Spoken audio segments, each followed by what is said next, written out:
Shalom everyone, we are this week in Parashat Yitro, and we are celebrating also Tu B'Shvat in this week on Tuesday night. So we have this accumulation of and convergence of two very powerful issues, and I'll explain because Parashat Yitro is dealing about Mount Sinai revelation, which is not just the climax of the 6 weeks between the beginning of Mishpatim, beginning of Parashat Sefer Shmot, the book of Shmot, Exodus, till Mishpatim. It is also the climax of the whole Torah. It is also the climax of the history of mankind. Why? Let's explain back from the beginning. As we said, when the universe is being created, the Kabbalists explain that 10 times in chapter 1 in Genesis, and God said, let there be light, let there be this, let there be. And it says, therefore, by the sages, our sages, be'asara ma'amarot nivra olam. The world have been created by 10 sayings. 10 sayings, what does that mean? God does not have a mouth to say, and yet, in the creation, in the beginning, I don't know which stage air appeared, but you need air to say something. So how do you explain that? And the answer is, and we spoke about it many, many times, that you can make a statement without saying anything, right? Making a statement could be a piece of art, can be any action. Making a statement, the meaning of the word to say, a saying or a statement, the meaning is very simple. It's delivering a message. It doesn't have to be a logical message. It's a power. And therefore, our sages are saying that when we are talking about the creation of the world, the 10 sayings, and God said, let there be, we are talking about the Creator instilling a force of life, a life force, in his creation. How many? Basically, there are 10, and they are also divided to different levels. And what are these? This is called the tree of life. So the whole universe is structured, built, living on those sayings or those installations of power of life, and this is called tree of life. So tree of life is not a tree, and it's not anything. This is the force of life that is running in the veins of every human being, every creature, in the every plant, and every atom in the universe. Without that force, nothing exists. Nothing. Now, the ability of a human being to live, to create, and to feel that he is alive is dependent, as the Kabbalists are saying, how much are you created, how much am I connected to that tree of life. When I'm strongly connected to the tree of life, I feel alive. I feel the energy flowing. I feel lucky. I feel that I'm smart. I feel that I'm happy. I feel that I'm doing the right thing, that I'm in the right direction. And the more I'm disconnected from the tree of life, the more chaos I experience in my life. So this is a very important concept, which means we are all about our connection to our tree of life, because as much as you're connected to the tree of life, that's how successful you feel. As much as disconnected you are from the tree of life, that's how disconnected you will feel. And that means that you feel chaos, that your experience of life is kind of limping because, I don't know what I'm doing. I don't know if I'm in the right place. I don't know if I'm the right, whatever. That feel is nothing to do with physicality. Because some people, you look at them, they look well, they look good. The bank account is also okay. Everything is okay, and they don't feel great. And some people that they don't have, they're not in shape, the banking account is not in shape, all kinds of that. So they think when that will be in shape, I'll feel great. No, it's a connection to the tree of life that determines how do you feel about yourself and about life. That's the way it is. This is the thing. Now, the question is like this. How is this connected to our parasha? And then we go back. As the world was created, and it was created for us to learn how to create. It was created with that kind of a, how would I say, it's like the first investment that, sometimes your parents help you to open a business. So they put the first money inside. Now they say, okay, go with it. Okay? And you go with it. And in the first stages, you have no idea what you're doing. And you want to do it by yourself. So what do? You mess it up. Till the initial investment is gone. Not just it's gone, you're in debts. Now what are you going to do? Either you shut down the business or you start changing the way you're doing, because if you continue to do what you used to do, you continue to get what you used to get, right? That's very common sense, although a lot of people don't get it. Okay, something has to change. So let's go back. We get that tree of life connection in the creation, and then trouble starts. The sin of Adam. Is that over? No. Cain kills Abel. Is that over? No. People continue to be corrupt, mischievous, stealing, killing, whatever, and it's getting worse and worse and worse till it says by the time of Moses coming to Egypt to tell Pharaoh, send my people away. He never said, let my people go. That's a myth. He says, Shalach et ami.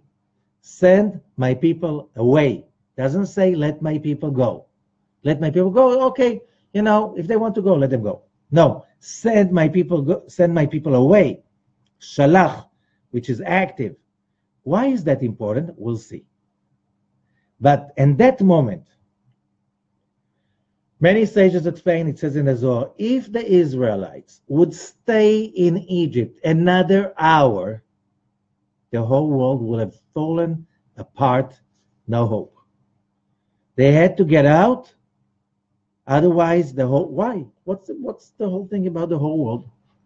So the answer is, on that day, we're talking about the 10th plague, the firstborn, the plague of the firstborn. It happened on midnight. On that midnight, if the Israelites stayed in Egypt a little bit more, just one more hour, they will fall so deep into the darkness, there will be no one to send out of Egypt. They will become totally immersed in the darkness of Egypt and the whole of humanity. That's how deep humanity fell and collapsed into the oblivion, into chaos. Now, therefore, when we speak about 10 plagues, and we spoke about it earlier, it was not just to convince this leader, his name Pharaoh, what's his name, like private name, I don't know, maybe it's Ramses or something else. It doesn't matter. What does matter is that he was just a symbol of a corrupt society, a society that is structured on abuse, on stealing, on indulgence of the elite, on the expense of the rest of mankind. Whatever we see as corrupt and wrong, okay? The point was that their dominion was so bad, was so terrible, spiritually, humanity came to a place of almost no return. That had to be stopped. The 10 plagues were there to remove the 10 klipot, shells, covers, whatever blockage that was on the tree of life. If they were staying in Egypt one more hour, the blockage will be complete. And when humanity will become lifeless, there's no one to save anymore. So that was really on time, everything was planned. It's just, what they call it, saved by the bell. Okay? What's in it for us? Our fight is the same fight, our war is the same war, and our struggle for freedom is the same struggle for freedom. Each one of us is a small uh, universe. Each one of us, every human being, is a micro universe, microcosm, cosmos, which means each one of us is structured as an image of the 10 sphirot of the tree of life. Each one of us has to remove the shells, the klipot, whatever is covering on these 10 sefirot, and by removing that, we have the ability to experience what is called life. Now, what does it mean, life? And as we said before, when it says that God says to Adam in the Garden of Eden, do not eat from the tree of knowledge, because on the day you're going to eat from it, you will die. Surely you shall die. Mot tamut. And we know that Adam was a 930 on the day he died. So is that a threatening? Is that a warning? He didn't die on that day. It looks like. So maybe we should also do the opposite of God's instructions. Then we will live for long, 930 years. That's it. We wish people hunt till 120, not till 930. And the Zohar says it's illusion. The moment Adam and Eve ate from the tree of knowledge, they started to die. What does mean started to die? And I explained it many, many times. It's from the Zohar, it's not mine. Every time we are disconnecting from the tree of life, which means we get upset, greedy, dependent, whatever, we just feel darkness, we die a little bit. At that moment, we're not connected to the tree of life, we're connected to the tree of death. Now you understand why, when we celebrate Tu B'Shvat, Tuesday night and Wednesday, why the Zohar says that if you notice wherever it speaks about Tu B'Shvat, the 15th of Shvat, the full moon in the month of Aquarius, it is being called Rosh Hashanah for the tree.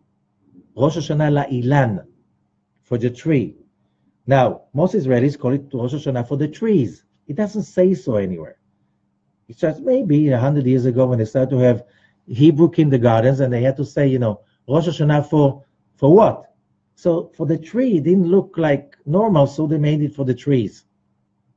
But you look at something and you have this brain damage that you see whatever you want to see. You don't see what it's written. Rosh Hashanah for the tree, says the Zohar, for one big tree, the tree of life. We're celebrating the connection to the tree of life. And this is the day, full moon of Aquarius. How do I connect to that Rosh Hashanah? One of the ways is to eat fruits of trees. Okay? But you're not connecting to the tree, you're connecting what the tree is standing for. That is the tree of life.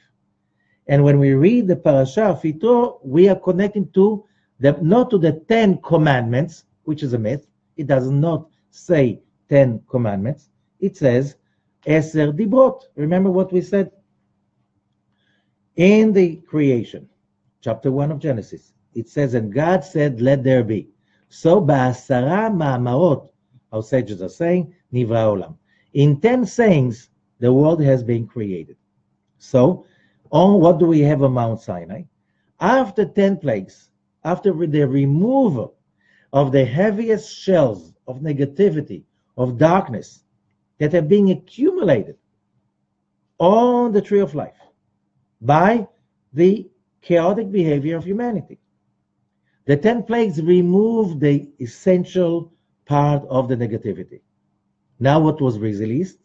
The original 10 sayings. So, how do you say sayings in Hebrew? Either you call it ma'amarot, you can call it also dibrot, from the word ledaber, to talk. There's nowhere, ever, not in the 5 books of Moses, not in the other 20 or 19 books of the Tanakh, not anywhere, not in the Mishnah, not in the commentaries, not in Rashi, Nowhere in the last 34 centuries that calls what was given on Mount Sinai commandments. Commandments in Hebrew is tzavim. Tzav means you have no free will, you should do it. You have to do it. Otherwise, nowhere it's mentioned as tzavim or tzivuim. Nowhere. It's aseret ha-dibrot. The 10 utterances, sayings, speaking, speeches, whatever you call it, but that's English. English was not made to connect to the Creator and the creation. English was made for people to communicate with each other. And it's a very young language. You read Shakespeare 300 years ago, you hardly can understand it, right? And that was only 300 years ago. When we read the Torah, you know, a Jewish kid, 5 years old, who started the Cheder 3 years old, he can already understand what it says, right? And that was written 34 centuries ago, not 300 years ago. Okay? Hebrew was meant for a connection because the word Hebrew, Ivrit, comes from the Shoresh Ayin Bet Reish, which is lehavir, to transmit, to deliver. Deliver what? A message, power. What power? The tree of life. That's why you can't read the Torah in English, not in French, not in Hungarian. They were not made for that. Hebrew was made for that. So, if you don't know Hebrew, it's time to start learning. Okay, now, so then, when we are talking about that, we understand that the whole Mount Sinai revelation is about one thing and one thing alone.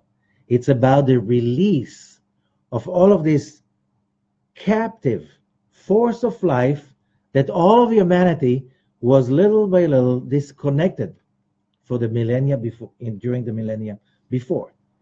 It almost brought humanity to a total death.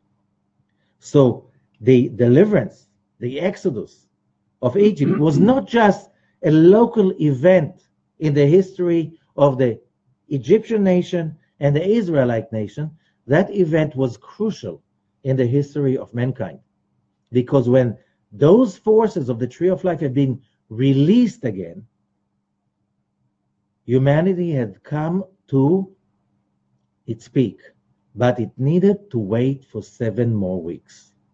So after the Exodus, as we learned, we spoke about it last week, as the Israelites are coming out of Egypt, and as Zohar says, they are broken, they are finished. It's like somebody who was in a concentration camp, he's coming out, he's not happy. Why, says the Zohar? Till now, till this moment, he was into survival and nothing but survival. He was totally focused to survive another minute, another hour, another day. In the end of the minute, the hour, and the day, he was like, I survived, and now I need all the energy left for the survival of the next day. Okay? Only, says the Zohar, when they left Egypt, they started to realize what they were going through. The abuse, the killing, the torture, the slavery, the threat of everybody's life. And now they broke. They broke into pieces. They were not happy. They were in total, the world fell apart. You know what? Sometimes the world has to fall apart in order for you to be able to rebuild it anew, afresh, with new belief systems. And some people do that. Some people just cannot do that. The question is the training and the support. And they had the support. First of all, they had each other. Second, as the Zohar says, armies of angels surrounded them to sing for them. So that was a music therapy. Then plants grew on the way, it was spring, with great smells. That was aromatherapy. So they're going through this therapy for a whole week, almost a whole week. And as we said last week, after a week, the Creator decided, okay, guys, now you're ready to step up. And then comes the story of the Red Sea. Pharaoh comes, wants to kill them. Now they're not slaves anymore. They are now people who can smell freedom, who can appreciate freedom. And what do? The first thing, when they're being threatened, they pray to God. And we said last week, it was the first time a whole nation prays to God. Praying to God, it means you pray to someone who loves you, who cares for you, and willing, and you know is going to be there for you. It's like most of us have no idea how precious is that. To pray to God, to pray, to know, because you pray from a place that you know that there's a God that cares for you. Nobody understood that before that moment. Not a nation. The simpletons did not understand that. Maybe Abraham, Isaac, and Jacob, but a whole nation. That's a big step. So you have Homo sapiens, and there's Homo, and there's a human being who prays. People who pray, it means they believe in goodness. That's an essential process, an essential part of the evolution of mankind. It's like a person that believes in goodness, that's a different person. He's not just thinking, he's hoping. He believes in, he has faith in the good. People who have faith in the good, they're capable of doing amazing, beautiful things. People just think. They can figure out how to steal from other people, how to survive, but they're just busy in the most narrow place that's called Mitzrayim. Mitzrayim is in Hebrew, the narrow place. Thinking small and miserable. And that was it. That was what humans were about. This is like a great step in the history of mankind, and we have to understand it. Why? Because if you don't pray every day to the God, not to a God, to the God, that power that instills the power of life in the tree of life, the source of life, and that is the power that everything in the universe is taking its power from. If you're not praying to that God, it means that you're disconnected. You're on offline. You know very well what can you do offline. You have a computer. What can you do offline? You have a smartphone. What can you do offline? Almost nothing. Almost nothing. What can you do online? Almost everything. Almost everything. You can even, you can even go into, let's say you're a CEO of a big company. Today, sometimes you can activate certain stuff just from your smartphone. You just have the access, and you can move the dam. All the, in dams, there's like all kinds of barriers. You can see, the water pressure. You're on vacation somewhere in China, and the dam is somewhere north of Washington State. Okay, so what do? Go into a smartphone, and you get change this stuff because you can do everything. You can do anything. You can watch your home. You can activate the irrigation system just from far away. There's so much you can. It's unlimited, and getting more unlimited. But you're offline. You do nothing. Online means that you're connecting to the power station, to the main power of the universe. And that comes when you pray. It's not about, but I don't know what to say. First of all, praying means that you don't think that you are the power station and you are also the creator of the power, which means you're not offline. That's the first thing. You're not offline because you have faith. There's some power that wants to come and fill you up with life. And you just have to say, thank you. Please come in. And that's basically fulfilling the purpose of creation. That's it.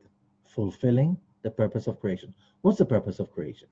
So when we study Kabbalah, you learn that the whole purpose of creation was that the endless light of the Creator, with its endless power to expand and to share, created us as beings of desire, so we can desire the light of the Creator and we can experience pleasure in receiving it. We have no other purpose in the world, which means when we do not experience pleasure, we're missing the point. Life is about pleasure. We're creatures of pleasure.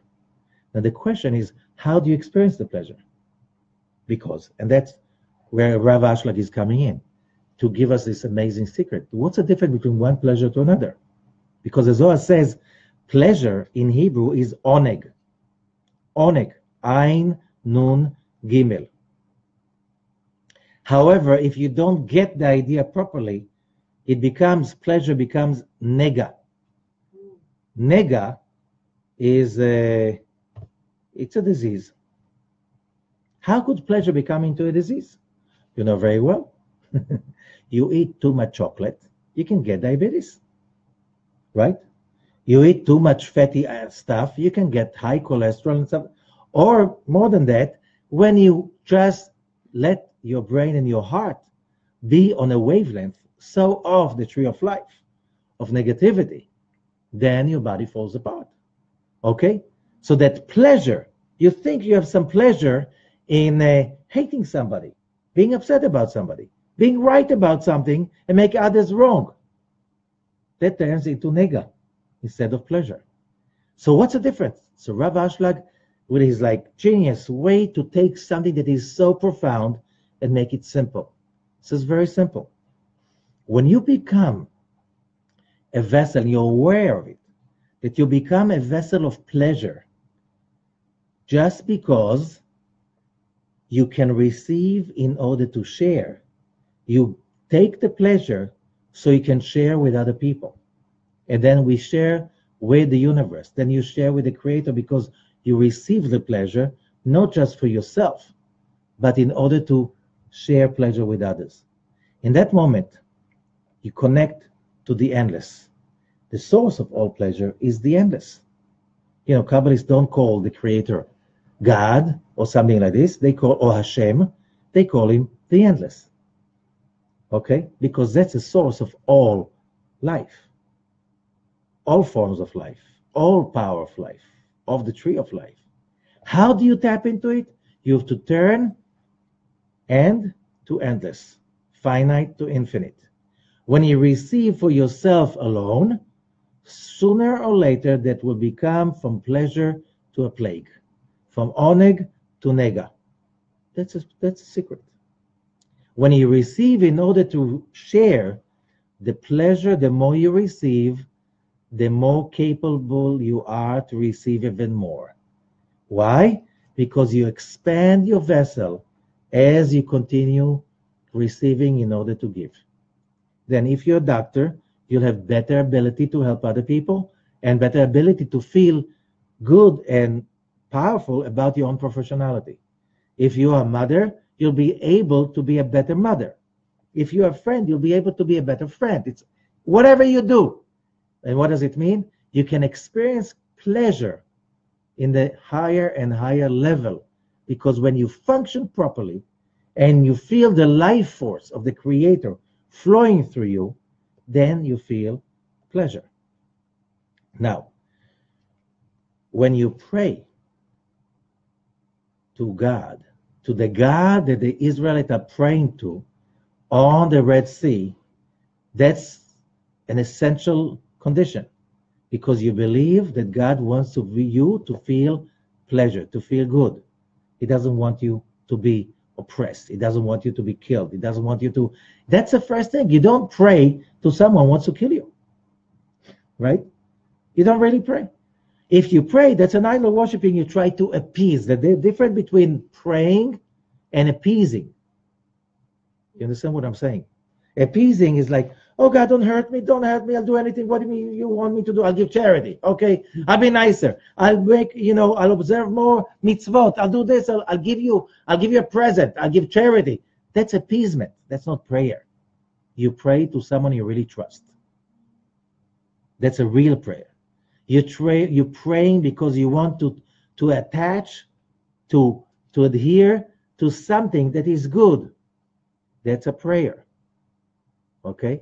Very important to remember. Because a lot of people, they do pray, but they pray to a God, not to the God. They pray not to the Creator, they pray to an idol. This thing that you imagine, it exists in you only in your imagination, that you're afraid all the time is going to hurt you. So you have to appease him in order not to hurt you. That's the kind of juvenile state of mind of humanity in its early stages. The Zohar says that coming out of Egypt is like growing up. It's like Exodus is like your bar mitzvah. It's like experiencing that moment of transformation in which you can feel that, wow, where am I? What is this world? It's amazing. And you start your baby steps, but not baby steps that's physical, but spiritual, in getting closer to the Creator. Learning and realizing there's this awesome, endless force that wants only one thing, that you feel pleasure, that you feel good. And whatever you go through, it's for that purpose only. So the first step is on the Red Sea. But that was the first step. That was the end of the first week after Exodus. We needed 6 more weeks for that to mature. The process had to take that time to show us that everything needs time. And time means stages. It's not that you are, a lot of people think that life is about problems, and when there's a problem and all kinds of troubles, you solve it by, the Israeli said, zbeng vegamarnu. Or in English, a bang, and it's over with. We're done. And we know, never happens like this. What does it mean? It's stages. It's like the same way the fruit comes to its maturity, and it can be eaten the same way that everything in life has that level, and you have to enjoy the process. You have to enjoy, because if you don't enjoy the process, you're up for not pleasure, but misery and pain without stop. Why? Because if you want everything as an instant and temporary relief, like I want it now, it doesn't work. It doesn't work. There are no instant solutions. There are processes that you have to follow. It's a process that still our state of mind is ripe. And that's why the Zohar and the Talmud brings a lot this idea about, it's like redemption is like morning, like sunrise. The sun doesn't just pop out of the darkness and oops, the sun is here. There's darkness, there's a little bit light and more light and more light. And there's a lot of light already just before the sun pops up above the horizon, right? And then the light of the sun is soft and becomes stronger and stronger until noontime. This is how we should understand the process of growing up and turning darkness into light. We cannot experience from darkness to light in an instant. It doesn't work. Not in our world. You need to build the steps. Same way, we learned that the tree of life is made of steps. The Sefirot are basically steps of perception, of energy, of enlightenment, because they are steps of emanation. And so the first step, the Keter, is very high, very illuminating, very powerful. Most people cannot endure so much light. So it has to go another step, Chokhmah. Then another step, Bina, Chesed, Gvura, Tiferet, Netzach, Hod, Yesod, Malchut. And all of these levels are levels of intensity. There are also levels of step by step. Okay? So when we come to Mount Sinai, we come to this amazing place of maturity, that one of the most amazing descriptions of that maturity, we can see it in chapter 19, verse 2, in the Torah. And it says as follows.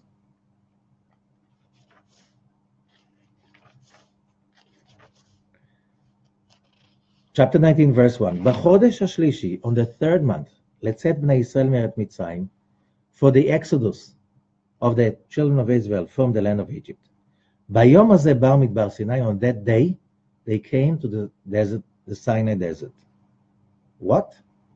They were in the desert for so many weeks already. Vayisu merefidim vayavo midbar Sinai, and they traveled from Refidim They came to the desert of Sinai. Vayachanu b'midbar, and they camped in the desert. Camped, vayachanu, in plural. Vayichan sham Israel neged ahar. And Israel camped as single in front of the mountain. And we always bring Rashi, a great commentator from the 11th century. He lived in France.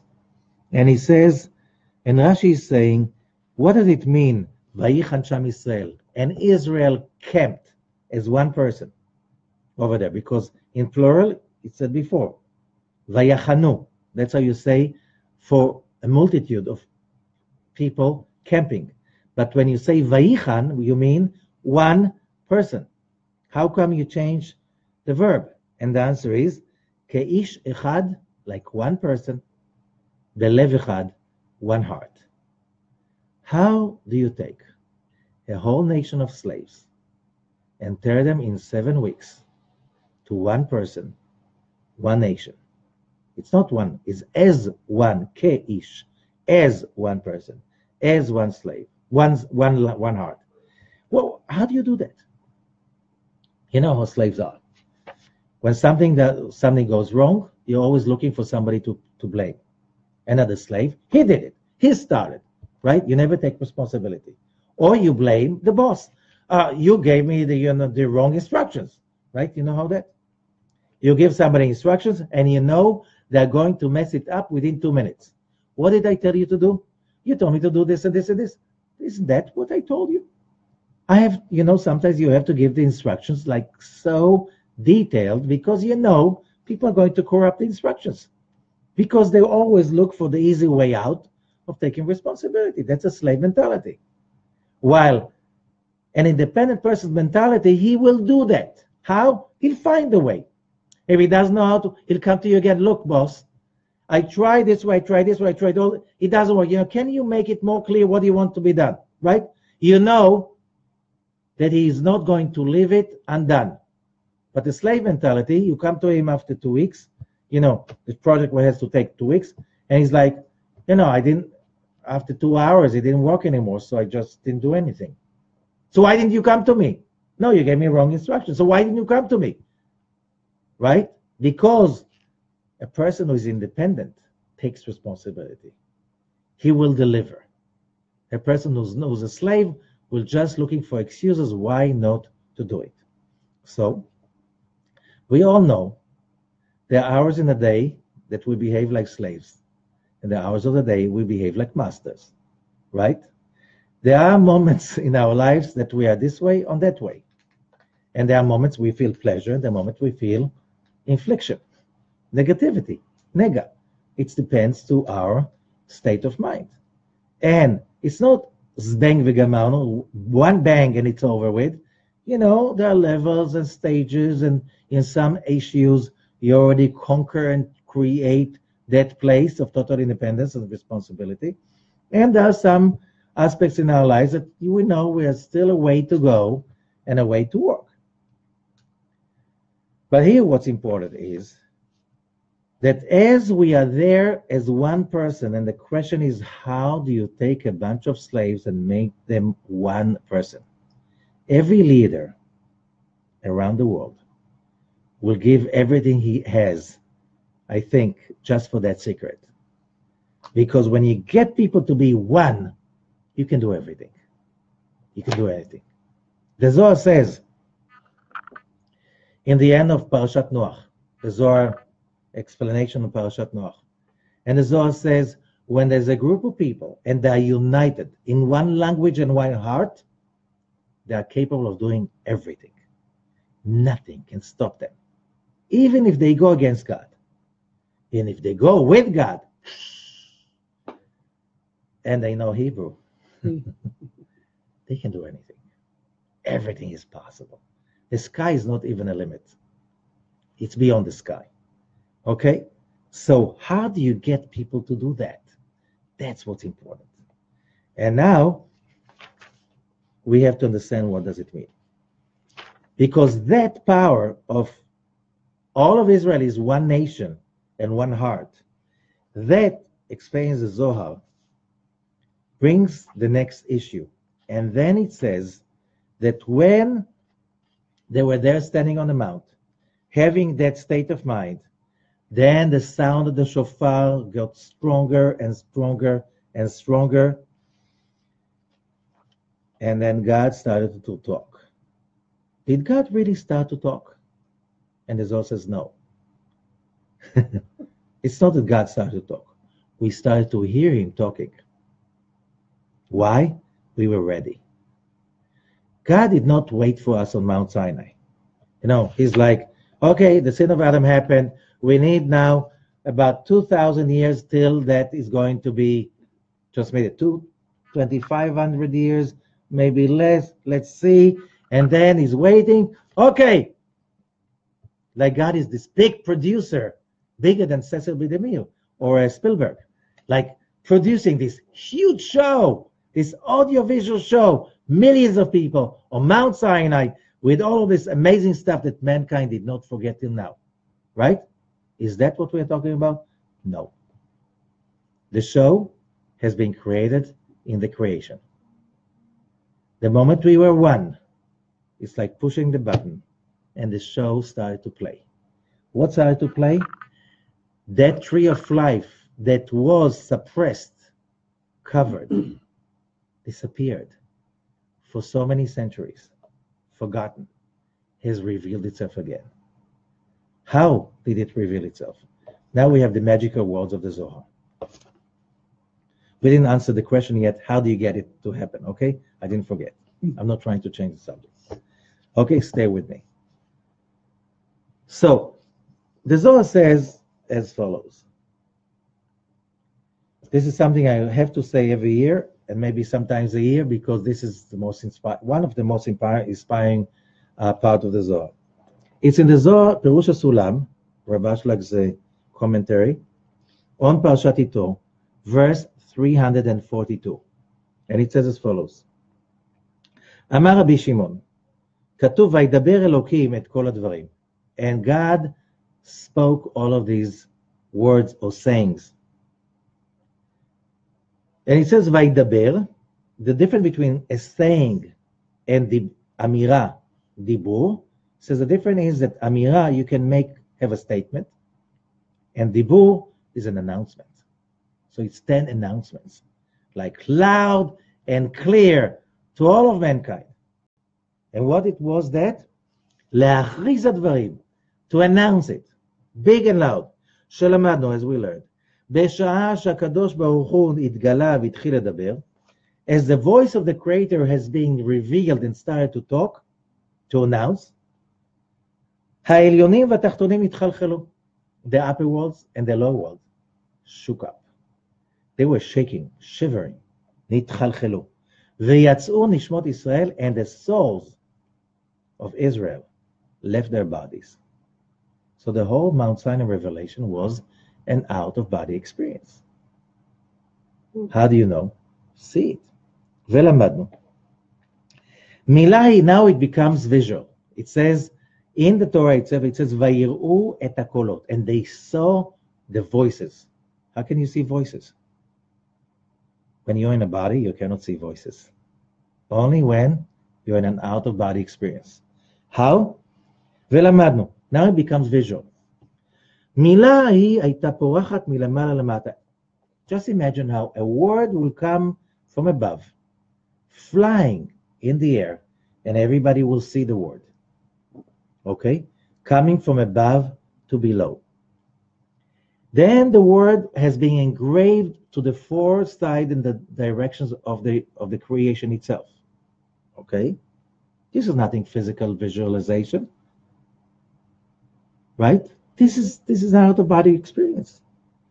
The word has come up and came down, and when it came up, נתמלאה, כשעלתה נתמלאה מהרי אפרסמון הטהור. And when it came up, it was fulfilled from mountains of persimmon. Persimmon is a very precious spice and perfume. ונתמלאה בטלו שלמעלה, it was fulfilled with the dew of the upper worlds. That dew is the essence of life. Okay? ומסבבת סביב ישראל ומחזירה למשמתם, and going around each one of the people of Israel, bringing back their soul. וחוזרת ומסבבת וחוזרת ונחקקת, and then goes around that word and engraved in the stone, in the tablet. כל מילה ומילה, every word and word in what is called the 10 announcements. אמר רבי שמעון, says רבי שמעון, כל מילה ומילה הייתה מלאה בכל אלו הטעמים. Every word was full with tastes, all of these tastes, but it's a game of words. In Hebrew, ta'am is also a reason, explanation, meanings. Every word has so many meanings. בכל אלו דברי גזרות, שכר ועונש. Decrees, reward and punishment. סודות וסתרים, secrets and hidden stuff. כאוצר הזה המלא מכל, like a treasure that is full of everything. ובשעה שמילה היא הייתה יוצאת נראית כאחת, when this word will come out, everybody, the millions of souls that were there, will see that word as one. But the moment, וכשהייתה נחקקת במקומה, and the moment it's being engraved on the tablet, on the stone, נראים במילה היא 70 ענפים שעולים בתוכה. Everyone could see 7 branches coming out of every word. What does it mean? Tastes, reasons, explanations, 70 branches.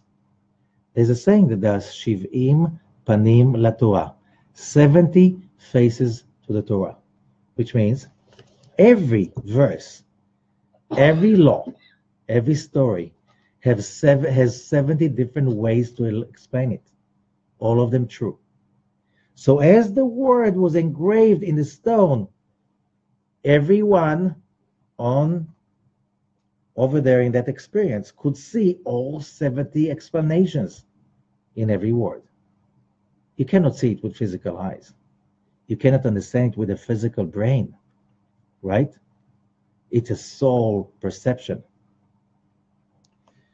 ו50 כתרים חסר אחד מצד ההיא, ו50 חסר אחד מצד האחר, and 50 crowns minus 1 for one side, and 50 minus 1 on the other side. כפטיש הזה בזמן שהוא מכה בסלע, like a hammer hitting the rock. What happens when a hammer is hitting the rock? It explodes. Endless little sparks are coming out, right? And that's saying that on Mount Sinai, the Zohar says, every word had 600,000 explanations. All of them true. And 600,000 explanations at the level of Nefesh, which is the lowest level. 600,000 explanations on the level of Ruach, the level of Neshama, the level of Chaya, the level of Yechidah. 600,000 on each level. And each level is divided to 5, which divided to 5, so 125 times 600,000. How many explanations? Like a hammer hitting the stone and those sparks coming out. This is not a physical brain that can perceive that. But what does that mean? והיו רואים ישראל עין בעין והיו שמחים. And all of Israel could have seen that. Like they look with their eyes and they were happy. Totally happy. When you see all of that stuff, you see the intricate connection of everything in this world.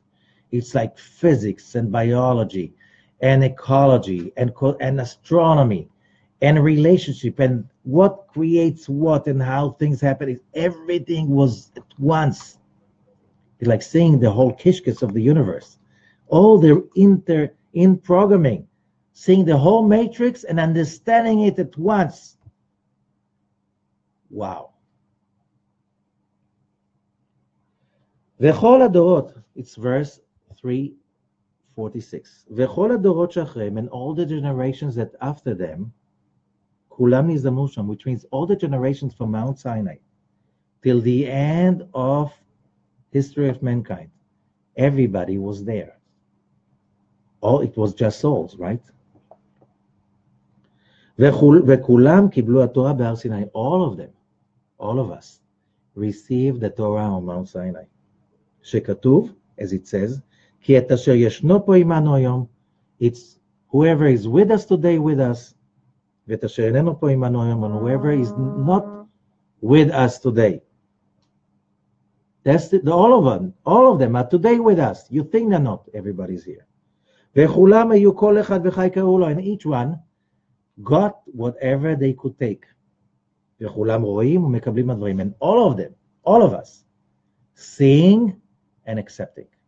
Now, this solves one little problem.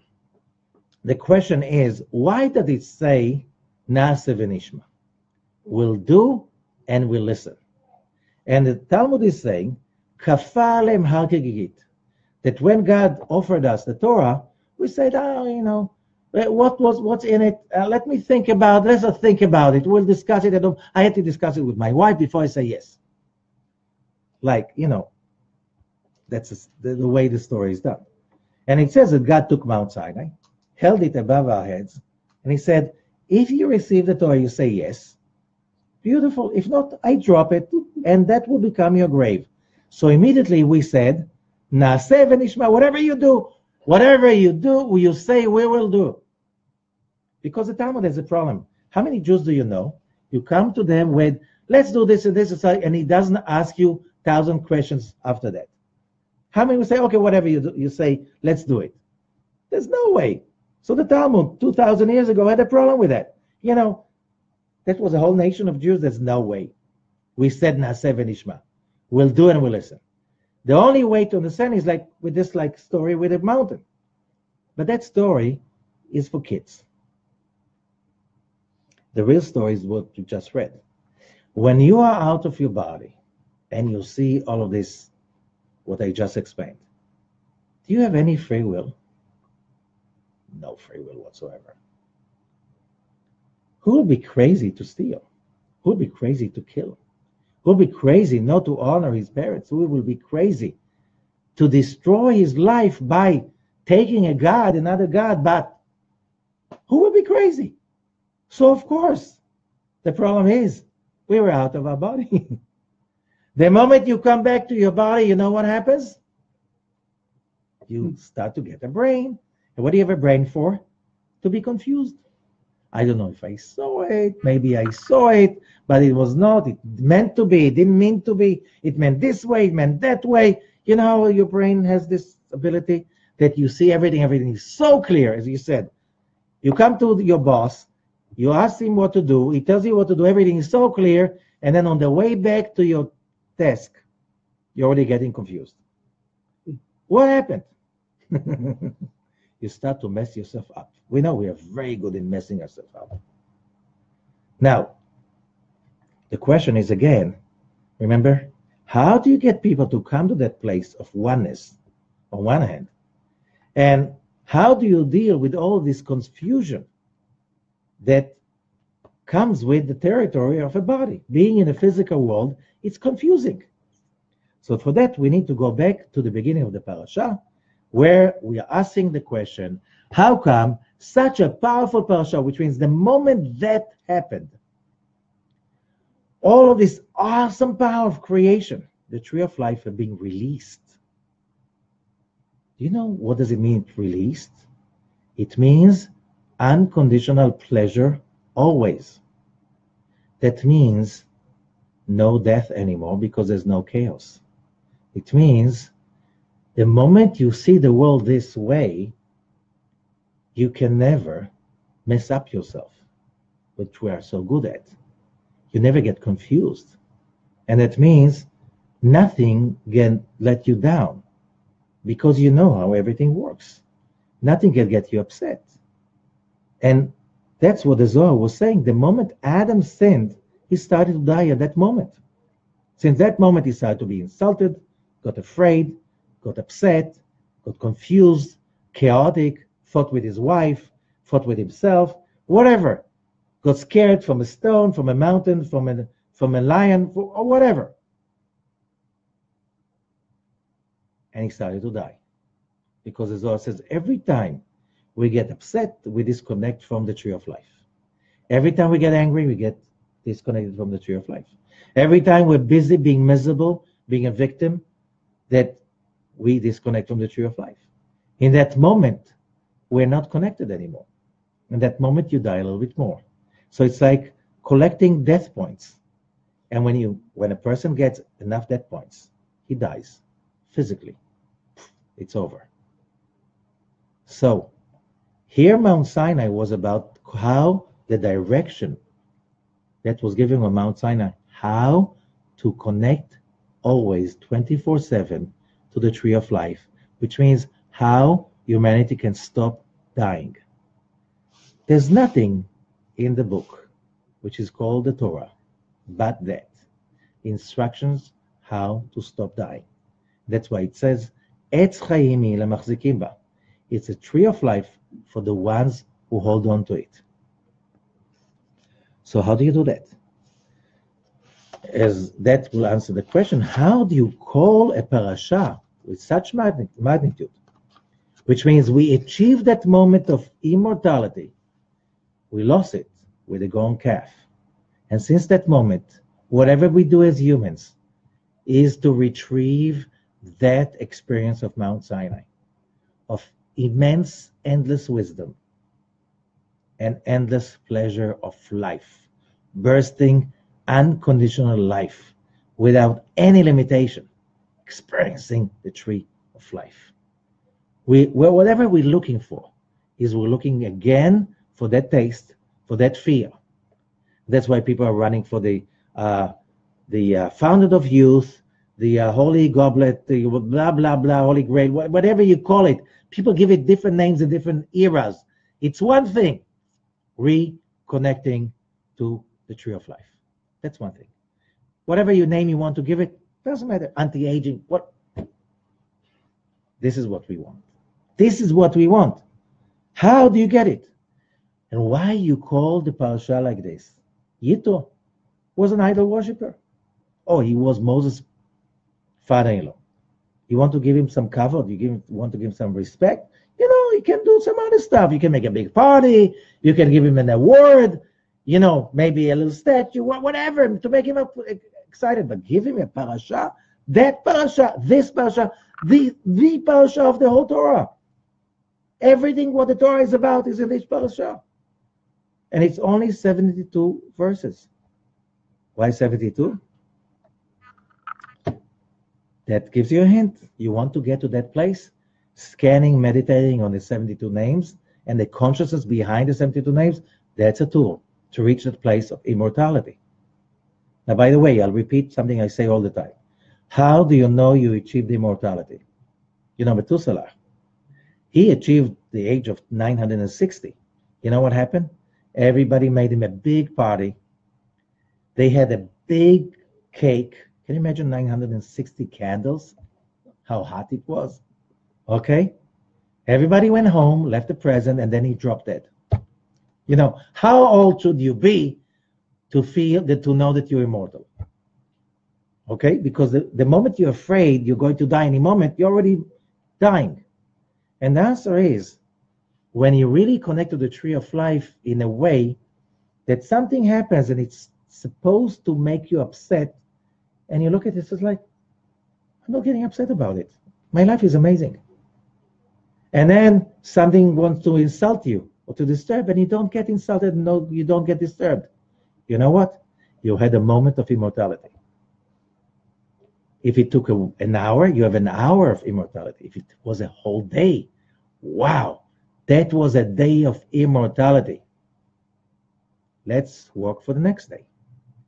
So, the more days of immortality you acquire, that's how immortal you become. This is the secret that the Zohar is teaching us. Okay? And it's not dependent on time, not on the doctor, not on anything outside yourself, just inside. It's us and our relationship with the tree of life, with the light of the Creator. How do you reach that place? In the little time we have, and why Yitro is getting that awesome parasha. And the Zohar says, I'm going to the beginning of the Zohar of the parasha. And he says, verse 9, בואו ראה, בסוד הקדושה יש מלך וכהן המשמש תחתיו. In the secret of the holiness is the system of the tree of life. The system that delivers that power of the tree of life. The power of life. There's a melech, a king, and a kohen, a priest. In the upper world, למעלה ולמטה. יש מלך למעלה שהוא סוד קודש הקודשים. There's a king above, which is the higher realm. And there's a kohen. What is a kohen? Chesed.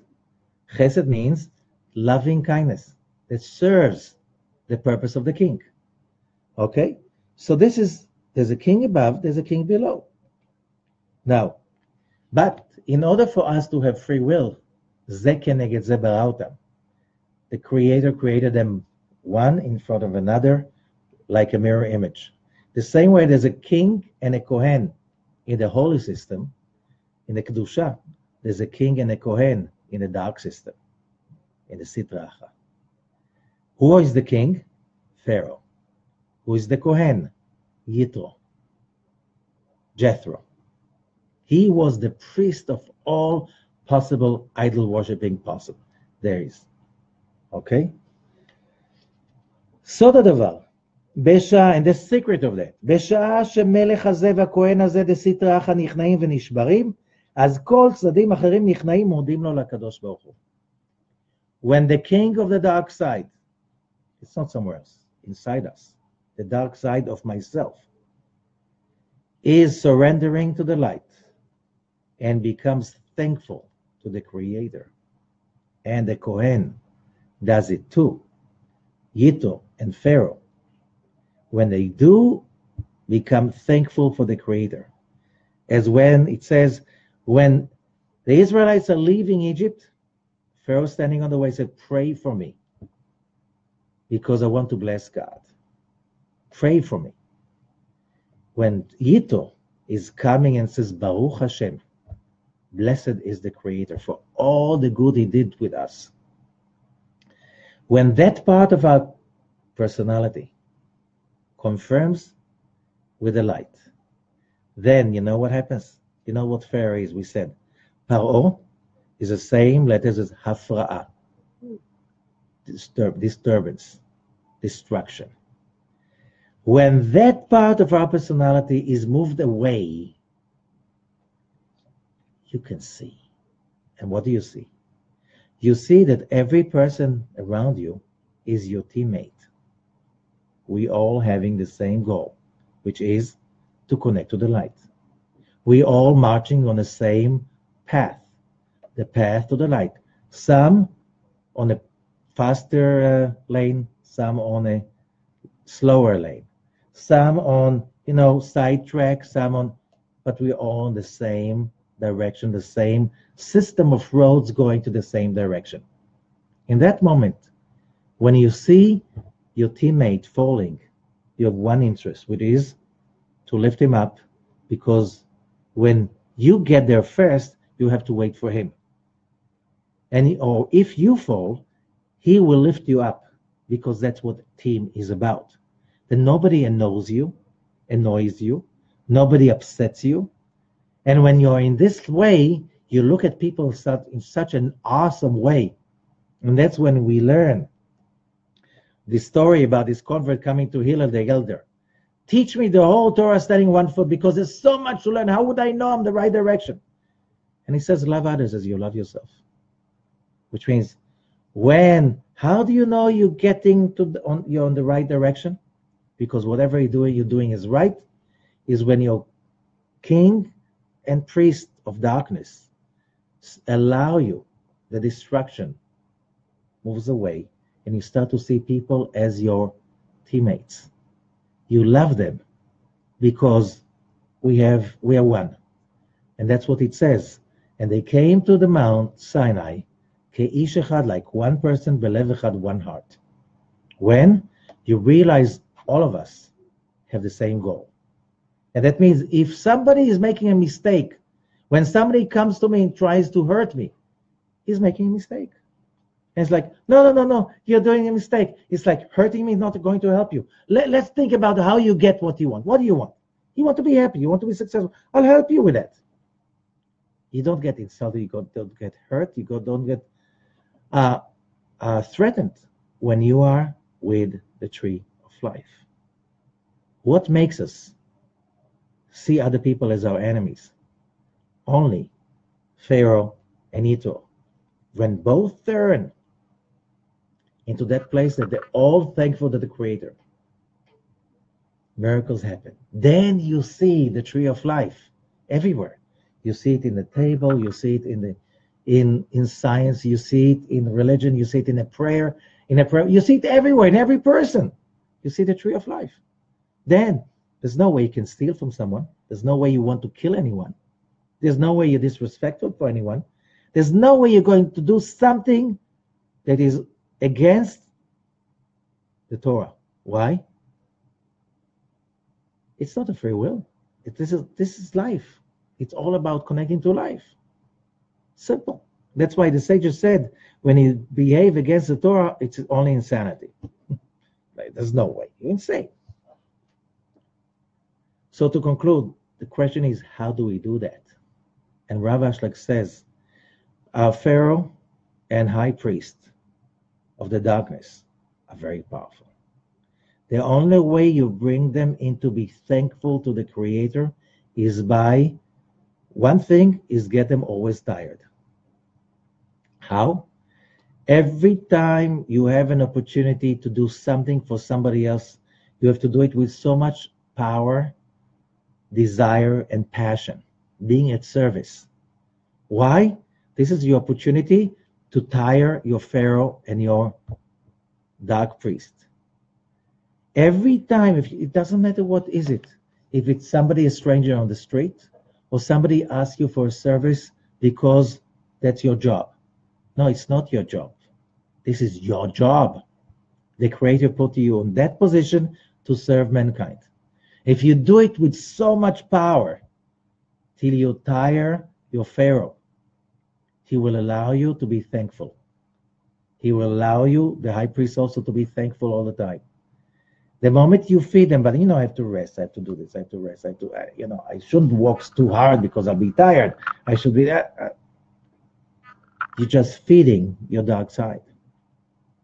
But when you go through that 10 plagues, inflicting them on your Pharaoh and high priest of darkness, then you bring up that place that they will allow you to see the truth and to see how amazing this universe is, and they will allow you to enjoy, to feel pleasure, to feel oneg instead of infliction, nega. Another way to do it is to put yourself under criticism of loving people, to stick to people that really care for the right values of serving, of caring, of doing. In the beginning, this is really awful. Why? Because when everybody sees how selfish we are and how stupid we are, how self-centered we are, this is very painful. It's like, ouch. Everybody will see how, that I'm selfish. I don't want that. Right? So you inflict on yourself that hardship, that hard moment, and another moment, by putting the goal in such a high place. How would I get there? But that's how you tire your Paro and your Yitro. And when they both support you on the road because you have no choice anymore. That's why Yitro gave the advice to Moshe. You cannot be the guide for all of these millions. Spread them into little groups of 10. Each one of them will have a teacher. Each of the teachers will also have a group that supervise him. Each one which means transparency, checks and balances, in an environment of spirituality and vision and values that are really precious and powerful, submitting ourselves to what is called responsibility at service for humanity. It could be volunteering, could be to everyday's work. When we do that and we live in a transparent environment, that will kill. It's like when you bring to the light that darkness, it disappears. When you bring up your Pharaoh and your high priest of darkness to the light of transparency and checks and balances, the light destroys them. And they have no choice but to admit that the light is the light, that the creator is the king, is the ruler. When you do that, then you start seeing what you were not allowed to see to that moment. And that's what frees every human being. That's real freedom. That's real immortality. And that's what humanity is looking for. Thank you so much. Shavua Tov. And Chag Sameach. Happy Tu B'Shvat.